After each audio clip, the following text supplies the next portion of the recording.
જય હિન્દ.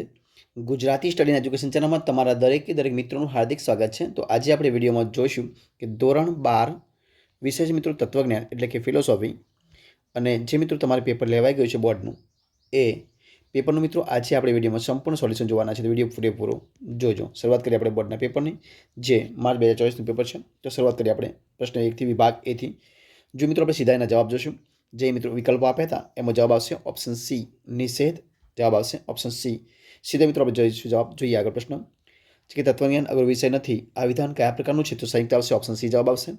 ત્યારબાદ જોઈએ પ્રશ્ન આગળ કે દલીલમાં આધાર વિધાનની સંખ્યા કેટલી હોય છે? તો મિત્રો એક કે તેથી વધુ હોય. જવાબ આવશે ઓપ્શન ડી. જોઈએ પ્રશ્ન આગળ આપણે. જો પ્રશ્ન છે કે આધાર વિધાનોના એક સમુચ્ચયમાંથી શું નિષ્પન્ન થાય છે? મિત્રો જવાબ આવશે ઓપ્શન બી ફલિત વિધાન નિષ્પન્ન થાય. ઓપ્શન બી જવાબ આવશે. પ્રશ્ન આગળ જોઈએ કે ઉત્તરાંગના નિષેધ પરથી પૂર્વાંગના નિષેધને લગતા નિયમને શું કહેવાય? મિત્રો એને કહેવાય એમટીનો નિયમ. ઓપ્શન બી જવાબ આવશે.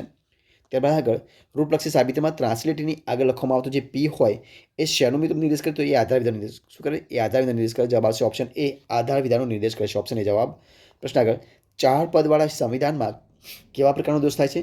તો પદ ચતુષ્ટય. જવાબ આવશે ઓપ્શન ડી પદ ચતુષ્ટયનો દોષ થાય છે.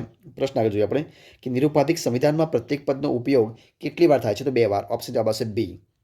પ્રશ્ન આગળ કેટલાક પરથી સર્વ પર જવાનું બૌદ્ધિક સાહસ મિત્રો શેમાં હોય છે? તો વ્યાપ્તિકરણમાં. ઓપ્શન એ જવાબ આવશે વ્યાપ્તિકરણ. પ્રશ્ન આપણે આગળ જોઈએ કે અનિવાર્ય શરતોનો સમૂહ એટલે શું? તો એને કરી મિત્રો કહેવાય પર્યાપ્ત શરત. ઓપ્શન ડી જવાબ આવશે પર્યાપ્ત શરત. પ્રશ્ન આગળ જોઈએ કે અનુમાન પ્રમાણ કયા પ્રમાણ પર આધારિત છે? તો પ્રત્યક્ષ. જવાબ આવશે ઓપ્શન એ પ્રત્યક્ષ. પ્રશ્ન આગળ જોઈએ કે કોના પ્રત્યક્ષ જ્ઞાનથી અનુમાન ક્રિયાનો આરંભ થાય છે? તો જવાબ આવશે ઓપ્શન સી હેતુ. પ્રશ્ન આગળ જોઈએ આપણે કે કયા ધનને શ્રેષ્ઠ ધન કયું છે? તો વિદ્યારૂપી ધન. ઓપ્શન ડી જવાબ આવશે વિદ્યારૂપી ધન. પ્રશ્ન આગળ સત્યને ઈશ્વર કોણ માને છે? તો જવાબ આવશે ઓપ્શન સી ગાંધીજી. પ્રશ્ન આગળ રિલિજિયન જે શબ્દ છે એ શબ્દનો અર્થ શું થાય છે? તો ફરી બાંધવું. ઓપ્શન સી જવાબ આવશે ફરી બાંધવું. પ્રશ્ન જોઈએ આપણે આગળ કે કોના મતે જે ધર્મને તર્ક વડે સમજણમાં ગોઠવે તે જ એને સમજે છે, બીજા નહીં? તો જવાબ આવશે મનુસ્મૃતિ. ઓપ્શન એ જવાબ આવશે મનુસ્મૃતિ. પ્રશ્ન આપણે આગળ જોઈએ કે જગતના વિદ્યમાન મુખ્ય ધર્મોની સંખ્યા મિત્રો કેટલી છે? તો 11. જવાબ આવશે ઓપ્શન 11. ઓપ્શન સી જવાબ. પ્રશ્ન જોઈએ આપણે કે બાઇબલ એ કયા ધર્મગ્રંથ છે? તો જવાબ આવશે ખ્રિસ્ત ધર્મ. ઓપ્શન બી જવાબ આવશે ખ્રિસ્ત ધર્મ. પ્રશ્ન આગળ યોગશાસ્ત્રની શાસ્ત્રીય રચના કોણે કરી હતી? તો મહર્ષિ પતંજલિ આવશે. ઓપ્શન બી જવાબ આવશે મહર્ષિ પતંજલિ. અને છેલ્લો પ્રશ્ન વિક્ષિપ્ત ચિત્તમાં કયા ગુણનું પ્રાધાન્ય હોય છે? તો સત્વ. ઓપ્શન જવાબ આવશે સત્વ.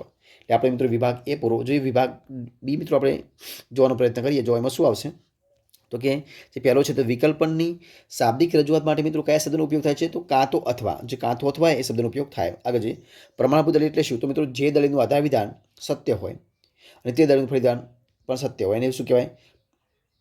પ્રમાણભૂત દલીલ કહેવાય. શું કહેવાય?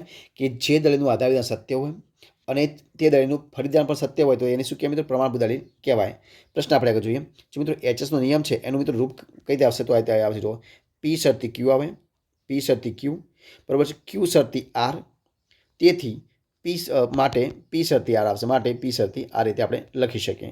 જોઈએ પ્રશ્ન આગળ આપણે તો શું છે કે સંવિધાનના ફલિત વિધાનમાં કયા પદોનો સમાવેશ થાય છે?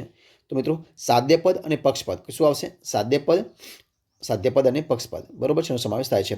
વ્યાપ્તિકરણની મિત્રો જે વ્યાખ્યા તમારે લખવાની છે. ત્યારબાદ જોઈએ આપણે આગળ કે પંચાવી અનુમાનનો પ્રથમ અવયવ કયો છે? તો પ્રતિજ્ઞા. પ્રશ્ન આગળ જોઈએ કે સામાજિક મૂલ્યના ઉદાહરણો કયા છે? તો કુટુંબ, રીત રિવાજો, રહેણી કરણી, સામાજિક સંસ્થાઓ વગેરે. ધ્રુવ ધાતુનો મિત્રો અર્થ શું થાય? તો ટકાવી રાખવું, ધારણ કરવું એવો અર્થ થશે. ગુરુ નાનકે મિત્રો કયા ધર્મની સ્થાપના કરી હતી? તો શીખ ધર્મની સ્થાપના કરી હતી ગુરુ નાનકે. અને પ્રત્યાનો અર્થ શું થાય? તો પાછા આવડવું એવો અર્થ થશે. બરોબર છે. હવે જો આપણે વિભાગ સી મિત્રો જે તમે પ્રશ્નો લખીને આવ્યા હશો બરોબર છે. આગળનો પ્રશ્ન તો આ રીતે છે જે તમે લખી દીધું છે પેપર બરોબર છે. વિભાગ ડી પણ તમે આ રીતે લખીને આવ્યા હશો બરોબર છે. અને વિભાગ ઈ પણ તમે સંપૂર્ણ રીતે લખીને આવ્યા હશો બરોબર છે. તો આ રીતે મિત્રો આપણે જે વિભાગ એ છે પણ તમારી સમક્ષ મૂકેલો છે.